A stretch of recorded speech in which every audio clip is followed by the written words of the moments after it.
Kent goes Kislev and Edmund, like the top? I mean, you said that. Jeffrey, you kind of said that yourself, didn't you? Well, I know. I could narrate if you would like. Okay, so King Lear's palace. Enter Kent, Gloucester, and Edmund. I thought the king had more affected the Duke of Albany than Cornwall. It did always seem so to us, but now, in the division of the kingdom, it appears not which of the dukes he values most, for equalities are so weighed that it curiously in neither can make choice in either's moiety. Is not this your son, my lord? He's breeding, sir. Hath been at my charge, I have so often blushed to acknowledge him, that now I am braced to it. I cannot conceive you. Sir, this young fellow's mother could, whereupon she grew round wombs, and had, indeed, sir, a son for her cradle ere she had a husband for her bed. Do you smell faults? I cannot wish the fall undone, the issue of being done so proper. But I have a son, sir, by order of law, some year elder than this, who yet is no dearer in my account. Though this knave came something saucily to this world before he was sent for, yet was his mother fair. There was a good sport at his making, and in the whore's son must be acknowledged. Do you know this noble gentleman, Edmund? No, my lord. Okay, so let's just talk about this a little bit, okay? So I want to point out also that this is written in prose. Did you notice how the lines look like they're almost written like a paragraph? That's prose, okay? Whereas, let me show you an example. This here is written in verse, where the lines, it looks more like poetry, okay? So prose usually indicates two characters of like an equal social status in a close conversation between each other, okay? They will never speak to King Lear in prose. It will always be in poetic form to him because he is their superior, right? So they're having this close, sort of comfortable conversation, first about the division of the kingdom, and then Kent notices Edmund and says, "Oh, is this your son?" And Gloucester gets into this explanation. And what does he explain to Kent? And I want you to imagine that Kent is kind of standing there awkwardly, like, "Oh." So what does Gloucester say about him?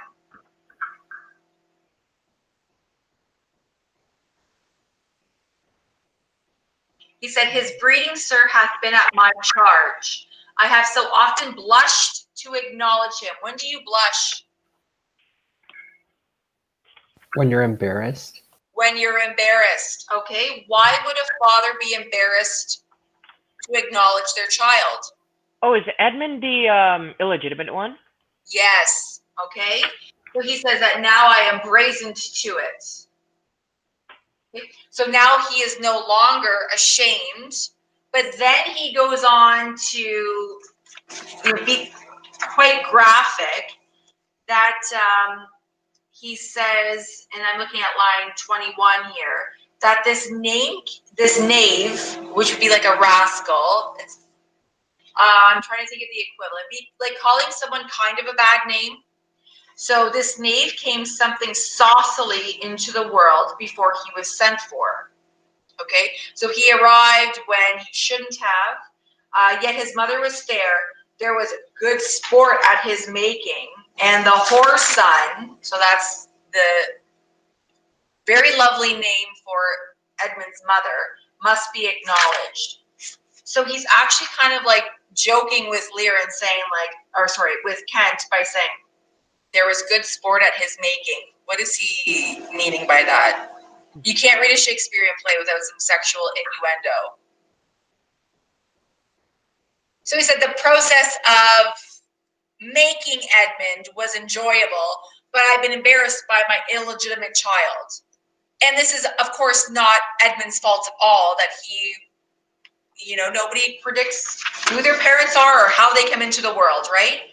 So you can imagine being Edmund and how, I'm assuming how humiliating this would be, especially since Gloucester is having this very casual conversation in front of him. Okay, so just to kind of explain that whole dynamic, and I want you to stay tuned to Edmund because he's putting on probably quite a nice facade, but this is going to play out in the subplot later. Okay, so let's carry on. He has been out 9 years, and away he shall again. The king is coming. Wait, I think I skipped like 4 lines there.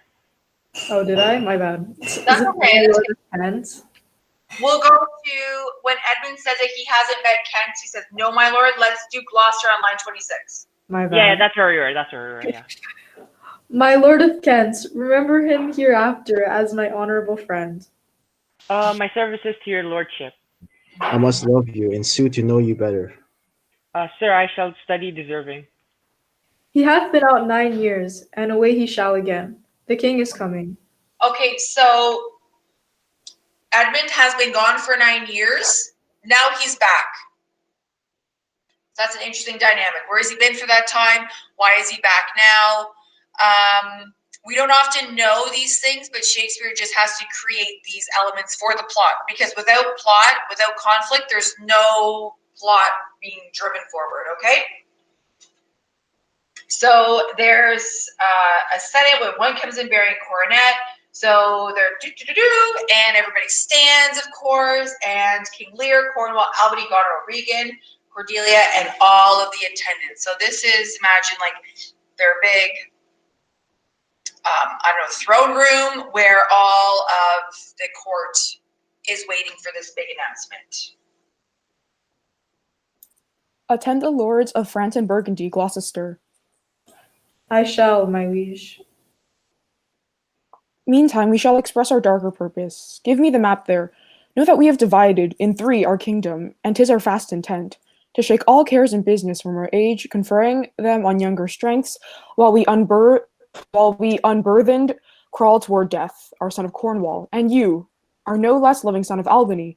We have this hour a constant will to publish our daughter's several downers, that future strife may be prevented now. The princes, France and Burgundy, great rivals in our youngest daughter's love, long in our court have made their amorous sojourn, and here are to be answered. Tell me, my daughters, since now we will divest us both of rule, interest of territory, cares of state, which of you shall we say doth love us the most, that we our largest bounty may extend, where nature doth with merit challenge? Goneril, our eldest born, speak first.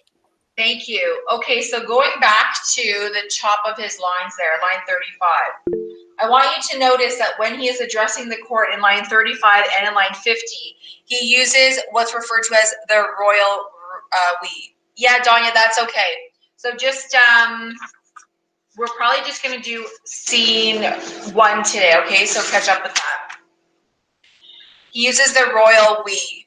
And we tell you to avoid that, English teachers being the we, to avoid that in writing because, I mean, we sounds inclusive and we really shouldn't be addressing everybody in our writing, okay? So as a king, though, he says we because he represents the people. He represents everybody. So he's saying, we shall express our darker purpose, right? And which of you shall we say doth love us most? So he's not getting his daughters just to respond to him, but to respond to the entire court, okay? Why does he want to divide his kingdom? Because he gives us his reasoning. Any ideas? What were some of the words, the diction used that gave you some insight? And if you don't know, that's okay. I just want to know to gauge our ability. Yes, go ahead. I'm kind of taking a guess here, but I think line 37 roughly, "'Tis our fast intent to shake all cares and business from our age." I think he kind of intends to like kind of lighten up his own workload by splitting up the kingdom into 3. You're absolutely right. So just to continue on with that, you don't want to forget line 40, okay? So he says to shake all cares and business from our age, conferring them on younger strengths, while we unburden crawl toward death. So what is he hoping to do by giving up his kingdom? Oh, so he's planning on like kind of passing it down so that he can like have like a lighter, I guess, workload, if not any, before his death. That I want you to imagine, because the way that King Lear is often portrayed, he's like got to be in like his 80s. Okay, this is Yeah. not like a young man, and his daughters seem like much older. I don't know how it really works out. I guess in pre-Christian time, like being 30 would probably be really old if you made it that long, right? So I Yeah. want you to envision he's in his 80s. And I mean, like, how long do you really want to work your entire life? Like, he wants to retire. He wants to enjoy his final years unburdened by the stress of being king and taking care of all these people. So for us, I think it kind of sounds legitimate. But for the Elizabethan audience and for his audience, this would be extremely irrational and unnatural that a king would give up his position and then divide his kingdom no less. Like, mind blowing. Okay. And most ironically, on line 43 and 44, he says that he wants to divide this and to set up the dowry and to set up everybody's position, that future strife may be prevented now. Well, that's ironic, and it's also foreshadowing that there is going to be conflict later, of course. So doing this actually creates strife and fighting, but if he maintained the kingdom, that might have prevented it. Okay, so then he wants each of his daughters to, like, the biggest show of love will get the best part of the kingdom. So now it's like basically flatter me, Goneril, you go first. So let's see what Goneril says.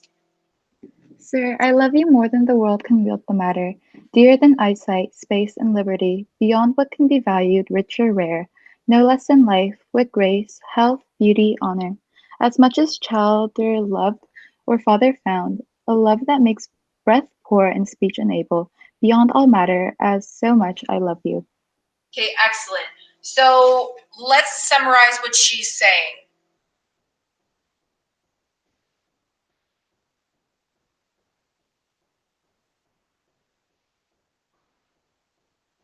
I love you more than word can wield the matter.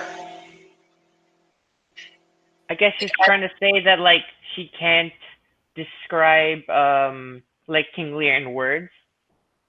Right, like she can't describe the amount of love. Words can't describe the amount of love that she has. Yeah. That's a classic fake line. My love for you is dearer than eyesight. It is beyond, don't forget, she's probably decked out in jewels. It's beyond these diamonds and rubies, okay? It makes breath poor and speech unable. And in an aside, what does the aside mean? We need to know that. What's an aside? Oh, like they're Cordelia is kind of like speaking to herself. Like she's still like on the stage in the middle of the crowd, but she's like Yes, kind of saying that to herself. good. So she said an aside means that the audience can hear, but the other characters cannot hear. So Cordelia, so she's watching her sister say this, and let's look at her response.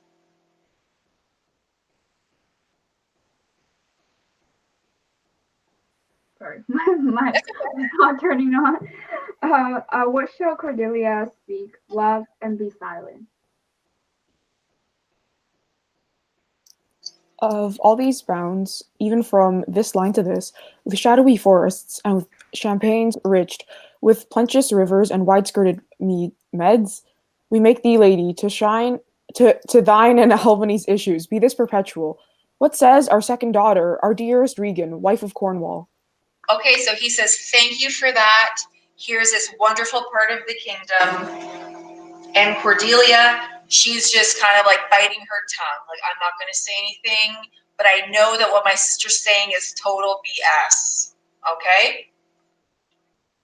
Now, Regan, she's going to have to, of course, upstage Goneril. You know how it is, a sibling rivalry. Okay, so Regan. I am made of that self metal as my sister. and prize me as her at her worth. In my true heart, I find she names my very deed of love, only she comes too short. That I profess myself an enemy to all other joys, which the most precious square of sense possesses, and find I am alone. I am alone felicitate in your dear highness's love. Then for Cordelia. Okay, so I love this. So, Dad, everything that she said, but like times 100 million. Okay, so she says that on line 71. I find she names my very deed of love, only she comes too short. So Goneril, in her overly exaggerated flattery, that Regan says mine's even more love than she said. She can't describe it as good as I can, but mine's like times a million way better than you. Okay? And Cordelia, once again, seeing this, like, oh my God, because she knows she's coming next. And poor Cordelia, what am I going to say? Now, what's also ironic is that both of these women are married. So you can imagine their husbands standing listening to this, and they are saying, I love you, Dad, more than life, more than anything, more than my husband, more than my jewelry. So it to me, it seems like it's false, it's flattery, but Lear is buying into this. Okay, so Cordelia, you have a few more lines on the next page, so I'll just get you to say that line again. Okay. And yet not so, since I'm sure my love's more ponderous than my tongue. To thee and thine, hereditary ever, remain this ample third of our fair kingdom, no less in space, validity, and pleasure, that conferred on Goneril. Now our joy, although our last and least, to whose young love the vines of France and milk of Burgundy strive to be interest. What can you say to draw a third more opulent than your sisters? Speak. Nothing, my lord. Nothing? Nothing. Nothing will come of nothing. Speak again.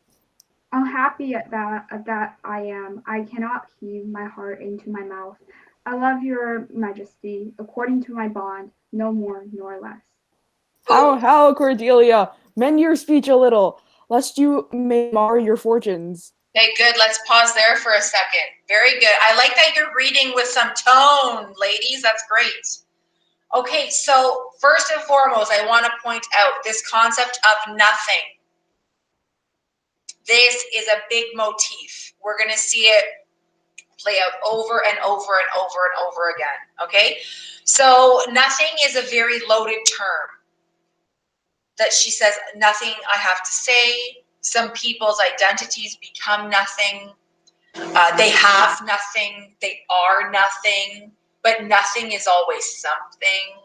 Okay, so it's a very loaded term, and we're going to see it multiple times. So if I were you right now, I would make a little side note about this whole nothing thing, because this will come up. Okay, so she has nothing to say, and he gives her another opportunity. Okay, nothing will come of nothing, which is actually a Latin proverb. He's saying that, you won't get anything unless you give me something back. So speak again. He gives her another chance. And of course, she says that essentially it's her integrity that prevents her from making a false declaration of love in order to gain wealth from you. Like, this is not who Cordelia is. She has a true love and affection for him, but she's not going to play this game to make a public spectacle. Okay? And this is essentially what gets her into hot water. This is where Lear's going to start flying into a rage. And she says, I love you according to my bond, no more, no less. So I love you as a daughter loves a father, no more, no less than that. And that to him doesn't sound flattering. It doesn't sound like it's lofty and exaggerated. And he wants that public display, even though it's fake. Okay, let's carry on. Good my lord, you have forgot me, set me, loved me. I return those duties back as are right fit. Obey you, love you, and most honor you. Why have my sisters husbands, if they say they love you all? Happily, then I shall wed. The Lord whose hand must take my plight shall carry half my love with him, half my care and duty. Shall I, sure I shall never marry like my sisters, to love my father all. Okay, so she basically calls them out right here and says that, half my love will be with you and half my love will be with my husband. And the way that these two are talking is that they have no love for their husbands, it's just love for you. But he's not going to see it as that, of course.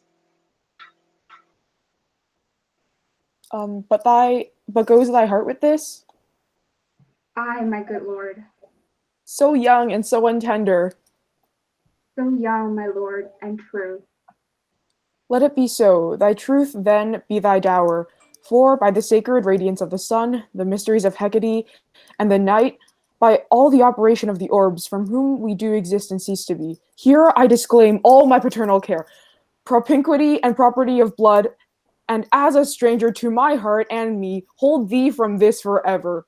The barbarous Scythian, or he that makes his generation messes to gorge his appetite, shall to my bosom be as well as neighbored, pitied, and relieved, as thou, my sometime daughter. Oof. So, line 105 is very famous. So young and so untender. And he really does misinterpret her. I think that, yes, maybe her dealing with him is a little bit untender because she is embarrassing him in front of the group. But she's refusing to compete with her sisters in this game of flattery because it seems later that we find out she knows that they are disingenuous. So she doesn't want to play into this. But he, of course, has an egomaniac and not as someone who has like a true awareness of himself, can't see that. So he's starting to conjure up Hecate, who's that evil force in Macbeth. And he says that I disclaim my paternal care. He basically calls her a Scythian, which is a savage. And that he says, okay, so I am going to disassociate you, and you were my sometime daughter, no longer my daughter anymore. Now, this is where Kent sees this big mistake that Lear is making and is trying to intervene right now to stop it. Do we read? Yes, please. Good, my liege. Peace, Kent. Come not between the dragon and his wrath. I loved her most, and thought to set my rest on her kind nursery. Hence, and avoid my sight. So be my grave my peace, as here I give her father's heart from her. Call France, who stirs, call Burgundy, Cornwall, and Albany, with my two daughters' dowers, digest the third. Let pride, which she calls plainness, marry her. I do invest you jointly with my power, preeminence, and all the large effects that troop with majesty. Ourself by monthly course, with reservation of 100 knights, by you to be sustained, shall our abode make with you by due turn.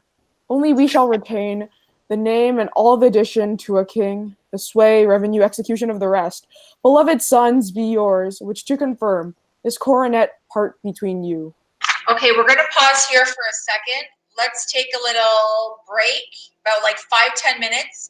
I want to come back to this and we're going to do a little line by line analysis of this. So take a bio break, take a little whatever break. I'm going to see if I can get the e-text up and we'll reconvene about 2:10, okay? And thank you so much for participating in reading today, everyone. No problem, miss.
Okay, are we ready?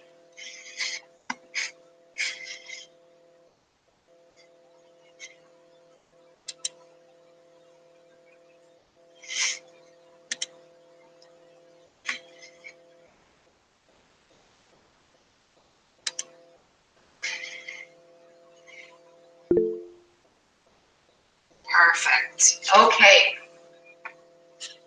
So I'm having a hard time adding the e-text, so I'm gonna have to add, I'll figure it out tonight. I just need a few more minutes. I don't have time to do it right now. So let's go through this passage again. You can't find an online version? Okay, give me a minute. Why don't you guys, okay, I believe I posted questions. You can start on those questions, the ACT questions. Just do as many as you can right now, because that was going to be like either time I'd give you today or some homework. So if you work on that, and then I'm going to get the e-text. There's got to be an online version. It's Shakespeare. Like, he's the most famous author in like the history of the world. So I think even Hamlet has been translated into Klingonese, which is like a made-up language from Klingons. Beautiful. Okay, let me, give me a minute. No, not for the questions. It's just basically to reinforce your knowledge.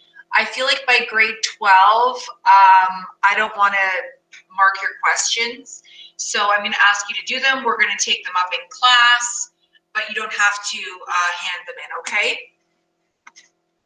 Okay, so just bear with me for a few moments, everyone.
Okay, so I posted the e-text, and if you do need to follow along,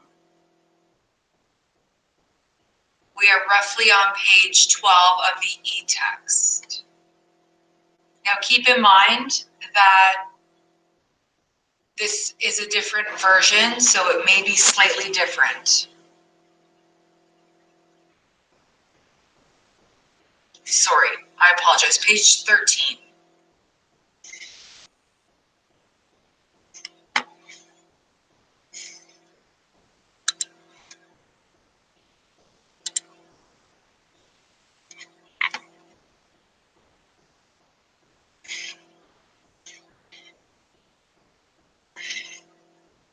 Okay, so it's page 13 of the e-text. Yes, and the lines should be fairly similar. Okay, so if everybody's ready, let's go back to line 120. Peace, Kent, come not between the dragon and his wrath. So let's talk a little bit about this passage. When it comes to, let's say, a test scenario where you have to analyze the passage, I'm going to be asking you a few things. So I'll give you the lines of a passage, maybe, it could be as little as 2 or 3, or as much as 10, 15 lines. And I want you to be able to identify the speaker of the passage. So in this case, you'd say it's Lear, who it's being spoken to. It's directed to Kent, Cordelia, but the whole court is present.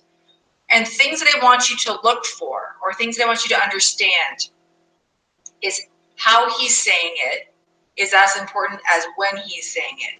So is it more like, come not between the dragon and his wrath? Okay, you have to understand the tone. How is he saying this? Put yourself into his shoes. His daughters just betrayed him. He's in front of a huge audience of people. He's now had his most trusted confidant try to interrupt. How is he saying this? Yeah, he's probably mad, to say the least. I think you're right, okay? Is mad the best tone to use? I think we could come, he is filled with rage. It's not just he's a little bit upset. He also calls himself, come not between a dragon and his wrath. Let's talk a little bit about this. This is one of those examples of animal imagery, right? A dragon. Let's just talk about, okay, good, Marco, uncontrolled, irrational, right? He is raging. He's full blown out of it. So let's talk about, how would you define a dragon? Like for me, the first thing that comes to mind is like the word draconian, which is kind of funny because he's like a king, right? So he's like a tyrant. And what do we associate with, like, if you say that someone's like a draconian in nature? They're like an authoritarian leader. Right. How else would you, like, what do you associate with dragons? I mean, we're not talking about Puff the Magic Dragon. We're talking about, like, fire breathing. Like, look at this dragon. I'm scared. Okay? It's got big teeth. Okay, giant. Yes, very big. Cruel. I'm thinking of, like, Game of Thrones, the mother of dragons, like, just plowing down villages with their fire. They're not fluffy and cute. They're scaly, sharp claws, sharp teeth, very aggressive, violent. Good. I like this. But hold up. Is King Lear a dragon? Didn't he just say a few lines ago that I want to unburdened crawl towards death? So what is it? You want to be a nice, soft old man enjoying your retirement? Or are you a dragon? Okay, so I just want to point that out, that there are some inconsistencies with what's happening here.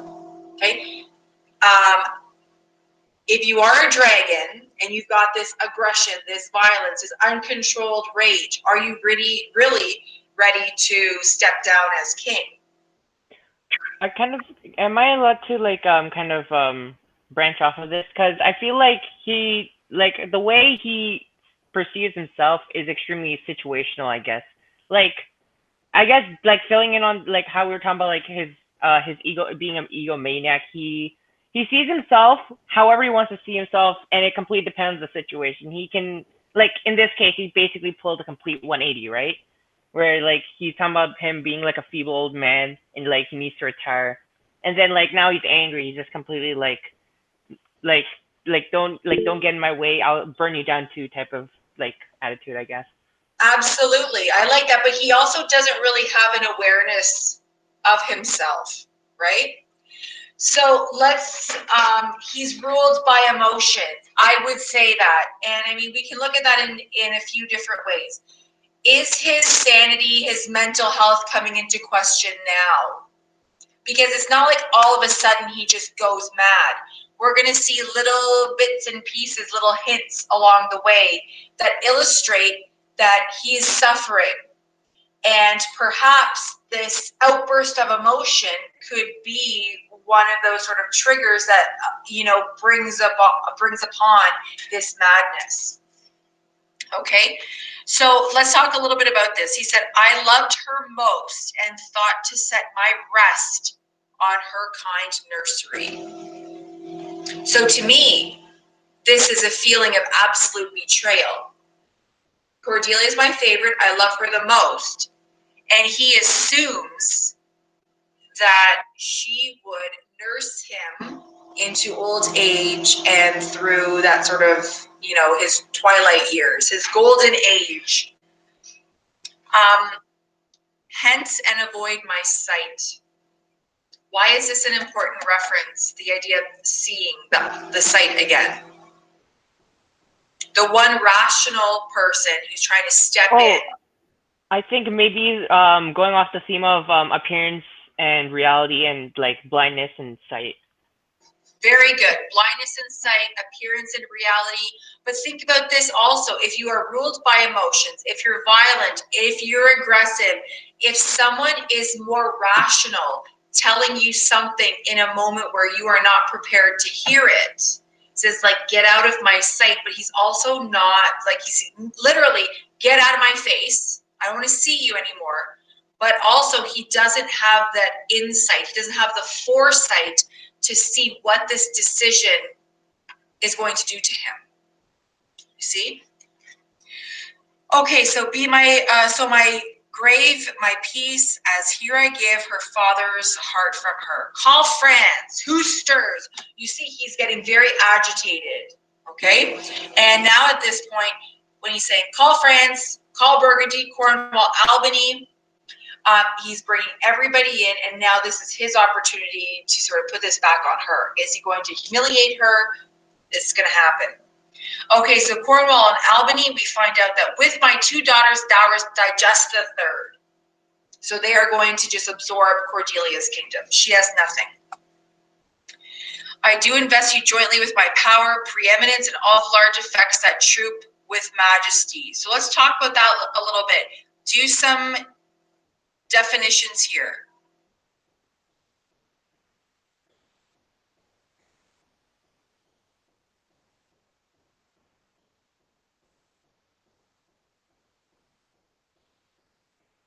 I do invest you jointly with my power.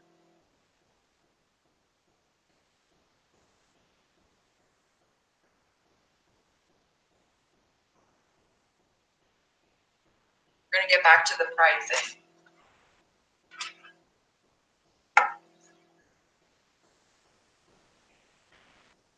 Anyone want to take a guess at, like, why am I pointing this out? Is this ironic in any way? I do invest you jointly with my power, preeminence. I guess the irony might be that he's trying to give up his power in the first place. He's trying to what? He's like, this whole situation has been that he's trying to give up his power as king in the first place. So that might be, I guess, ironic. Right, because he says, I do invest you jointly with my power. But wait, aren't you giving up your power? So Yeah. what are you doing here? What are you doing here? Okay. And what's kind of interesting is he uses a legal, sorry, no, I don't want to mention that right now. Preeminence in all the large effects that troop with majesty, that are associated with kingships. I want all the magnificent accompaniments that are associated with kingship. So I'm giving up my power, but I want my status, I want my power, and I want all the things that I like with being a king. Okay. Ourself by monthly course with reservation of 100 nights, by you to be sustained shall our abode make with you by due turn. What is that he's saying now?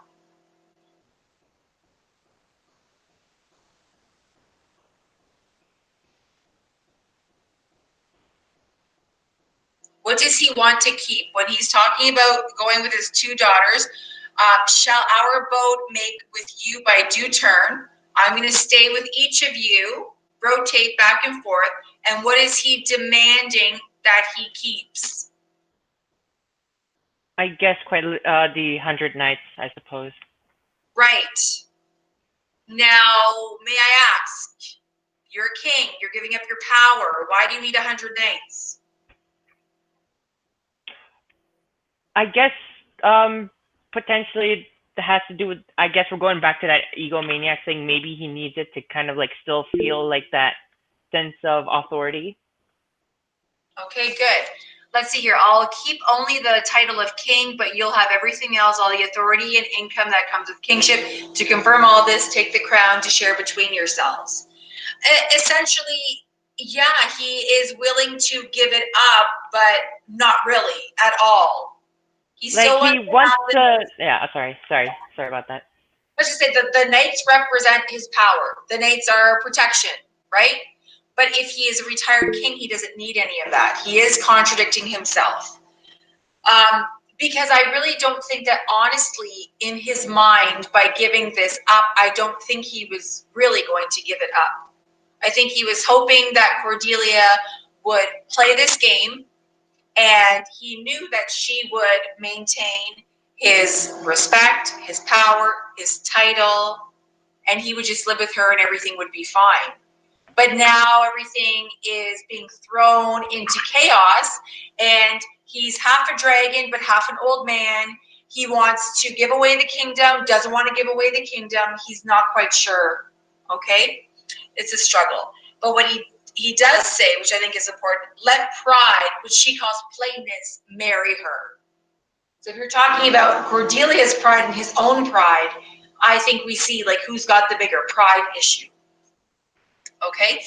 Now, I want you to think about if you're the other two daughters, and let's say you go on a month-by-month basis, he's going to go from one kingdom to the other with these 100 knights back and forth. Do you see that this could maybe lead to any problems? I think so. Okay? So he does say, only we shall retain the name and all the addition to king, this way revenue, execution of the rest, beloved sons be yours, which to confirm this coronet part between you. So you can have everything, but I still want everything. Not quite gonna work that way, okay? But you see how much we can, what would you say that this reveals about his character? Because that is an important device, character revelation. What is revealed here that you've learned?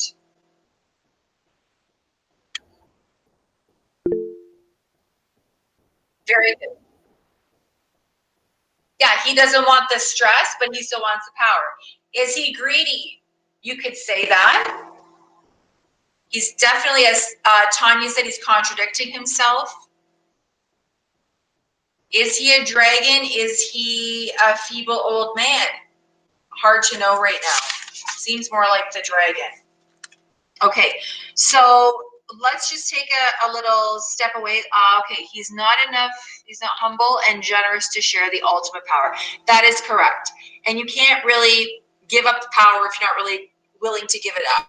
And unfortunately what happens is that the power just gets taken away from him, right? Because he made the ultimate mistake of giving up in the first place. Okay, so let's see if Kent can talk a little bit of sense into him. I start. Yes, please. Royal Lear, who am I ever honored as my king, loved as my father and as my master followed, as my great patron fought on in my prayers. The bow is bent and drawn, make from the shaft. Let it fall rather. Though the fork invade the religion of my heart, be can unmannerly. When our Lear is mad, what wouldst thou do, O man? Thinks thou that duty shall have dread to speak, when power to flattery bows, to plainness honors bound, when matches false to folly, reserve they stay, and in the best consideration check the hideous rashness. Answer my life by judgment. The youngest daughter does not love thee least, nor or these empty hearted whose low sounds reverb no hollowness. Good. Okay, so let's stop here for 1 second. So Kent sees that he's making obviously a very terrible mistake. He tries to appeal to him man to man. You are my honored king. I loved you as my father. You are my master. Okay, I pray for you every night. Please listen. Okay, and Lear says, and I love Shakespeare's images here. Okay, so that, like, imagine a bow and arrow. He says that the bow, it's bent and drawn. So he's made his decision, right? He's just gonna let it go. But instead, Kent says, let it fall. He's like, that can't happen. So he can't even, I think, due to his pride, he can't take a step back and try to recover from this mess that's been created. Okay? And he does acknowledge, and this is a first reference to madness, line 145. So let it fall rather, though the fork invade the region of my heart, be Kent unmannerly when Lear is mad. So he knows he's acting out of position, but he's doing that because he thinks that Lear is acting insane. Okay? And then to say, what would thou do, old man? And referring to him in thou, which is like a second person form of you, would have been very disrespectful to the royal court. Remember the royal we. So to say thou is disrespectful. And he says that basically you're bending to flattery of your other two daughters. Okay? That you're being hideously rash, as he says on line 150.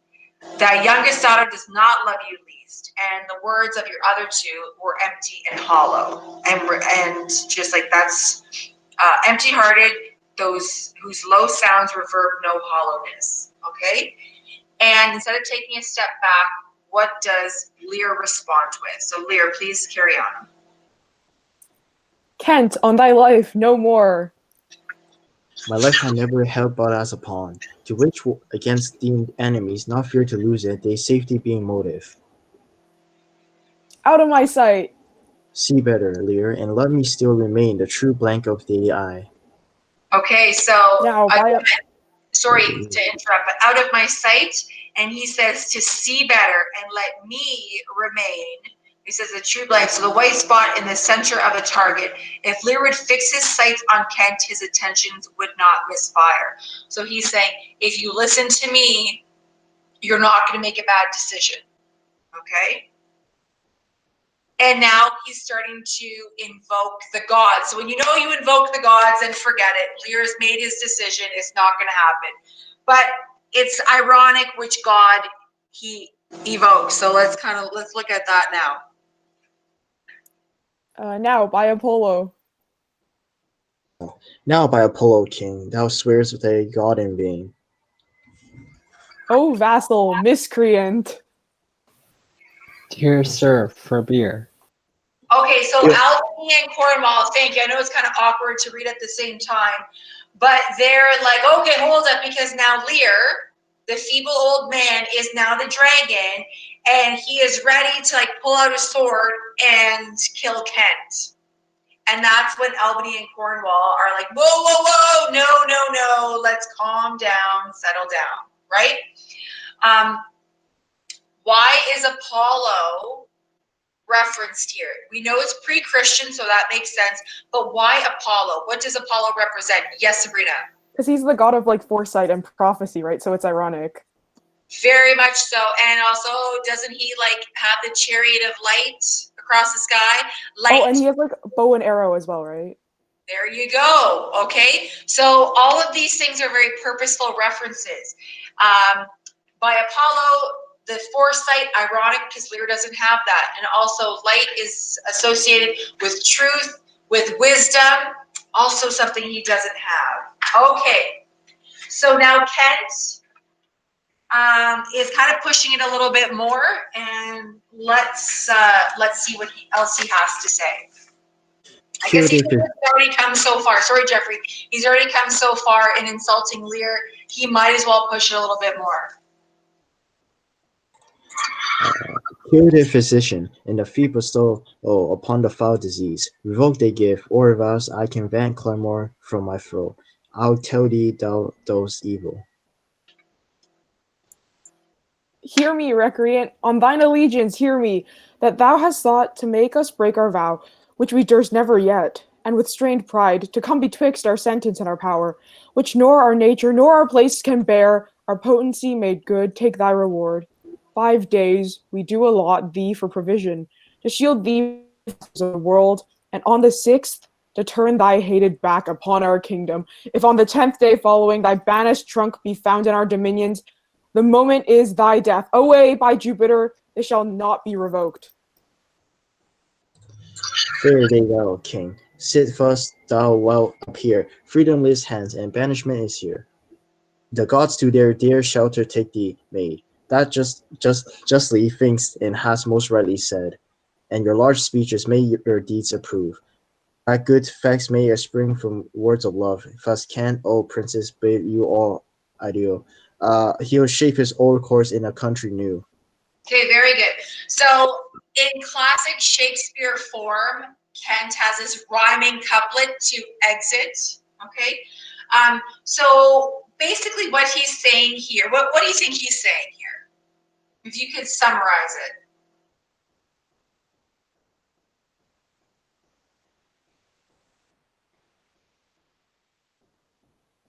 Kent. Kent.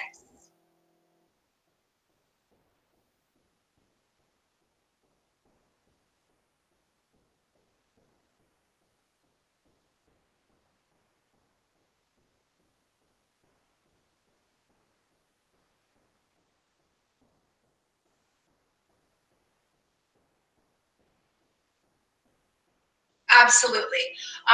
He does say freedom lives hence and banishment is here. Yes, so yes, say that is correct. He's going to give him 5 days of provisions, and if he finds them in the kingdom on the 6th day, he'll be killed. So Kent says he welcomes banishment because Lear is becoming a tyrant now. That anybody who's trying to say anything rational comments to him is being banished. So if that's the case and you're a tyrant, I'm out of here anyway. Okay? And he does, as David said, he addresses Cordelia and says, I hope the gods protect you. To the sisters, I think he's saying, like, I know that your speeches were full of crap, so like I'm watching you, even though I'm going to be gone, but I'm on to you. And then, of course, he exits. But I do want to tell you, this is not the last we're going to see of Kent. You can't have a loyal servant leave and never come back. Okay? So then how does this person return? In disguise, but of course. Okay, so he's coming back. So, okay, we've got about 20 minutes. Do you want to finish the scene and do some questions for homework, or would you like time to do questions for homework and we can carry on tomorrow? I want to give you the opportunity. I know we've been doing a lot of stuff today. So you have 20 minutes to work on the questions, or you want to keep going and we finish the scene?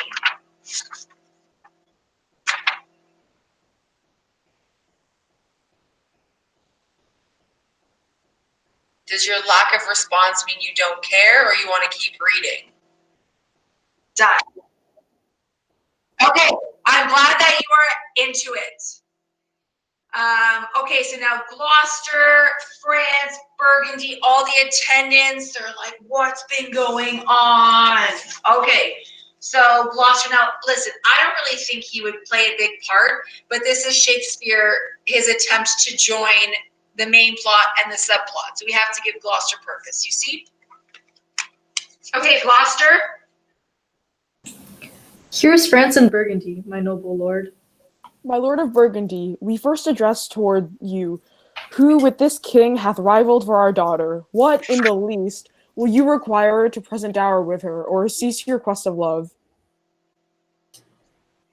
Most royal majesty, I crave no more than hath your highness offered, nor will your tender less.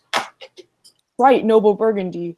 When she was dear to us, we did hold her so, but now her price has fallen. Sir, there she stands, if aught within that little seeming substance, or all of it, with our displeasure pieced, and nothing more may fitly like your grace. She's there, she is yours. I know no answer. Oh, should I keep going? Yeah, I'll just take it up in one big thing later. Will you, with those infirmities she owes, unfriended, new adopted to our hate, dowered with our curse, and strangered with our oath, take her or leave her? Pardon me, royal sir. Election makes not up in such conditions. Okay, so this is basically what happened. After everybody's been publicly humiliated, uh, the Burgundy and France enter now, and this is the opportunity where King Lear is going to give away his daughter. But essentially, what he says is, "So, what's the least amount it'll take for you to take her?" And Burgundy's kind of like, "Huh?" Like, not expecting this at all. Like, what are you willing to offer? I'm sure it's going to be, a reasonable ask. And yeah, well, her price has fallen, and essentially, she has nothing. So it says here, the phrase is difficult to explain. Lear is offering Cordelia to Burgundy just as she is, without any addition to her person, and she does not appear to be very valuable. So you can see why Burgundy says, well, I know no answer. Like, I have no idea what to say. I came here hoping for a wife and a dowry, but now you're saying I can just have a wife? Like, I need a dowry. And Lear basically says, well, take her or leave her. And in a very polite way, Burgundy says, I can't make a decision on these terms because part of the deal when you take a wife is to also have some sort of monetary benefit. So, not interested, I guess, is what he's kind of saying. And this is exactly what Lear was intending, that she would be disgraced.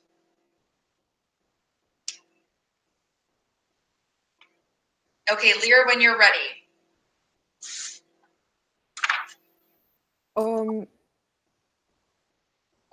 Then leave her, sir. 6. Oh, sorry. That's okay. Wait, where are we? Like 206? 206, yeah. Okay.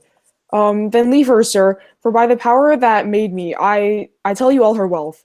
For you, great king, I would not from your love make such a stray, to match you where I hate, therefore beseech you, to vert your liking a more worthier way, than on a wretch whom nature is ashamed, almost to acknowledge hers. This is most strange, that she whom even but now was your best object, the argument of your praise, balm of your age, the best, the dearest, should in this trice of time commit a thing so monstrous, to dismantle so many folds of favour. Sure, her offence must be of such a natural degree, that monsters it, or your forevouched affection, falling to taint, wish to believe of her. Must be a faith that reason without miracle should never plant in me. So he's actually shocked because he says, how could she be like your best object, so your favorite daughter? You're so proud of her. She's the subject of all your affection. Like, there's no way she could have done anything so bad that would put her in such a negative position with you. Like, what the hell happened? Is kind of like what he's saying.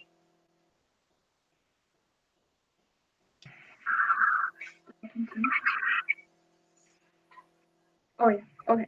I yet beseech your majesty for I want that glib and oil art to speak and purpose not, since what I will intend, I will do it before I speak.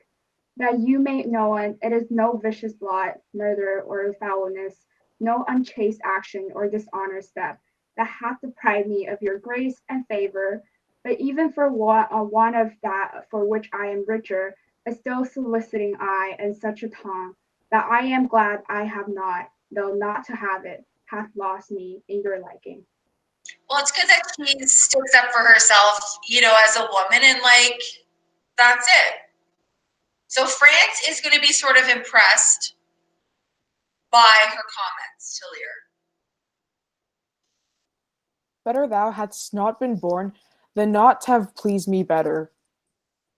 Is it but this, a tardiness in nature, which often leaves the history unspoke that it intends to do? My lord of Burgundy, what say you to the lady? Love's not love, when it is mingled with regards that stand aloof from the entire point. Will you have her? She is herself a dowry.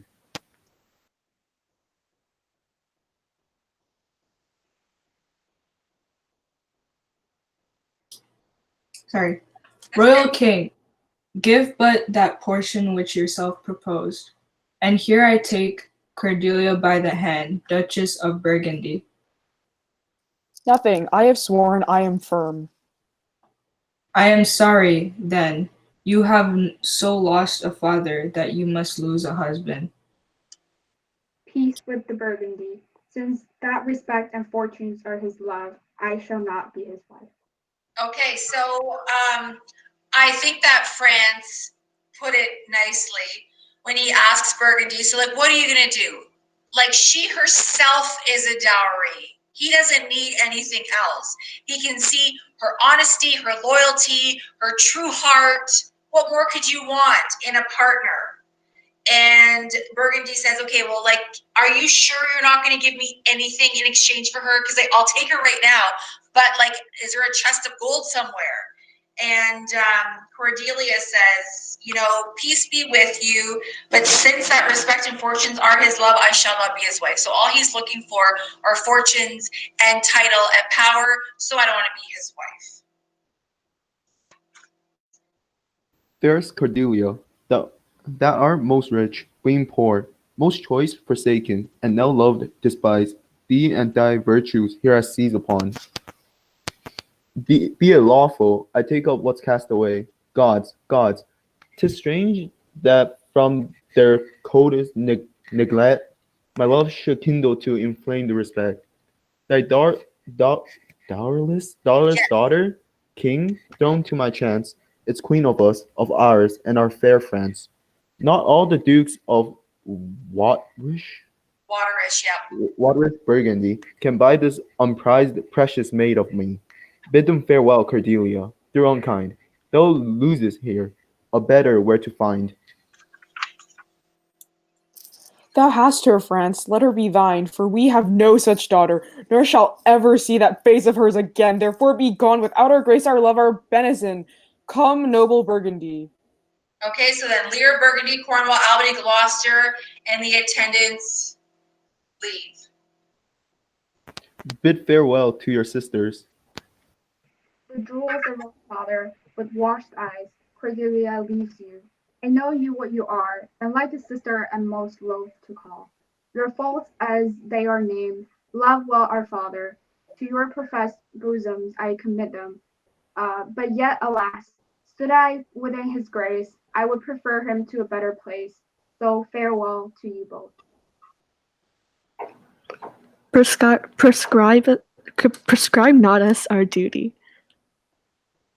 Let your study be to content your Lord, who hath received you. At fortune's arms you have obedience scanted, and well are worth the want that you have wanted.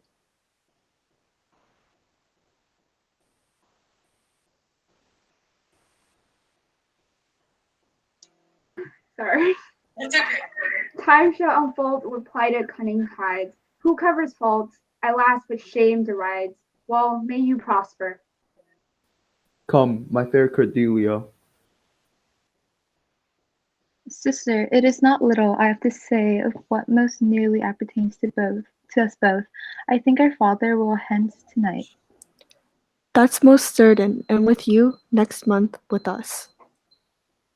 You see how full of change his age is. The observations we have made of it hath not been little. He always loved our sister most, and with what poor judgment he hath now cast her off appears too grossly. 'Tis the infirmity of his age, yet he hath ever but slenderly known himself. The best and soundest of his time hath been but rash. Then then must we look from his age to receive not alone the imperfections of long engraved condition, but therewithal the unruly weariness that infirms and choleric years bring with them. Such unconstant starts are we like to have from him, as this of Kent's banishment. There is further compliment of leave taking between France and him. Pray you, let us hit together. If our father carry authority with such disposition as he bears, this last surrender of his will but offend us.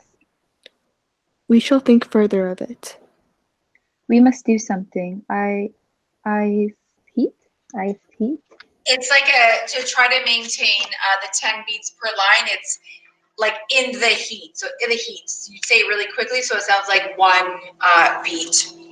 Okay, so I wanted you to finish, so at least we could finish the scene. And I'll do a quick little rundown. Just, are you appreciating this? I don't want to insult you. I know you're in grade 12 and you've read Shakespeare before.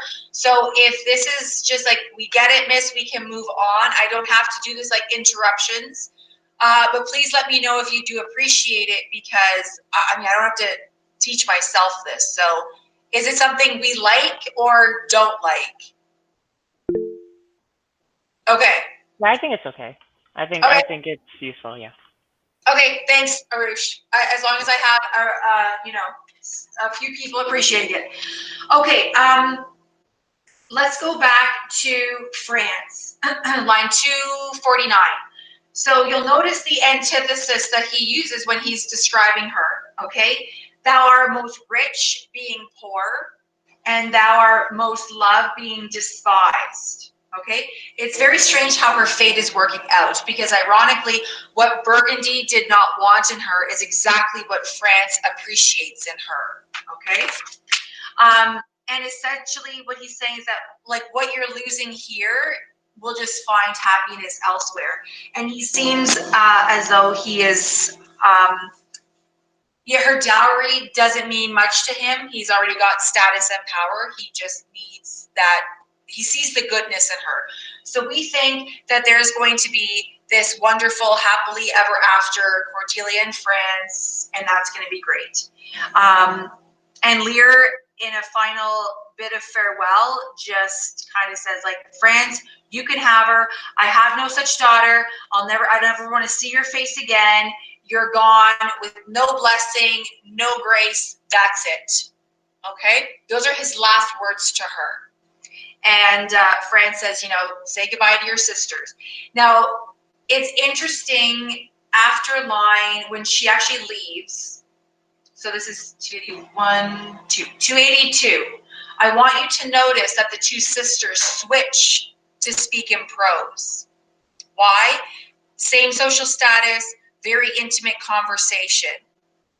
Okay, so Cordelia says to them, I know what you are, and like a sister am most loath to call your faults as they are named. So what is she saying here? Like, I know you.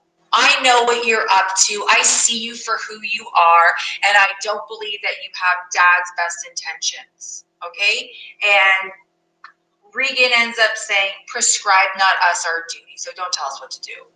Okay. And Goneril says, you're kind of lucky that fortune was on your side, but it's time for you to leave. And Cordelia wishes them the best, but knowing that they're cunning and evil, and they leave and go off to France. But this is not the last we're going to see of her, okay? Of course, she's going to have to come back somehow. So you notice 282, there's a definite change in mood, which is indicated by the prose. Even the tone is completely shifted. Now, these are sisters that an hour ago said how much they love Lear, how words can't even describe their feelings for him. And then there's a few different things that I want to draw your attention to. 286. You see how full of changes his age is, and with what poor judgment he hath now cast off her appears too grossly. So there's something wrong with, as he's aging, he obviously got bad judgment. Regan said no, not only did he banish Kent, he banished Cordelia, the only two people that really did truly care for him. Regan says on line 290, 291, "'Tis the infirmity of his age," so maybe he's getting old and going senile, "yet he hath ever but slenderly known himself." And this is the theme of knowing oneself, knowing your strengths and your weaknesses. But he doesn't know himself, therefore how could he know them? Okay, and they're basically discussing what they're going to deal with him. Okay, that he's, maybe he's got a few years left, but he's getting very difficult to deal with. So you take him, then I'll take him. And she said, on line 300, "Pray you, let us hit together." What do they plan on doing? They're going to work together somehow, right? And what do you think their plan is? Work together to help him recover and have a wonderful life, crawling unburdened into death? Is that their plan? Put him in a nice old age home? Well, I think maybe that's rhetorical. Obviously not. Okay? And Regan says, let's think about it further. And when Goneril says, we must do something in the heat, what does she mean? Like strike when the iron's hot. He's making bad decisions. Let's take him down now. Do it quickly. So a very sinister plan has emerged from daughters who said how much they loved their father just a few short scenes ago when everybody was there. Now the two of them, we see this real evil nature between them, okay? And it's only going to get progressively worse. I couldn't have timed this better myself. 2:59, and we are done. Act 1, Scene 1. So not to give you homework, but if you could work on those act questions, just Act 1, Scene 1, and we will most certainly take them up tomorrow. Okay, any questions before we wrap up today? Miss, are you gonna post like a summary or anything? Once we do like the whole act, I have an act summary that I will post. But Okay, it okay. doesn't hurt if you like take notes as we go, but I do have an act summary. But me doing this, like this is the analysis, okay? But I will post notes. All right. Okay, everyone, so have a wonderful day, and we'll see you tomorrow.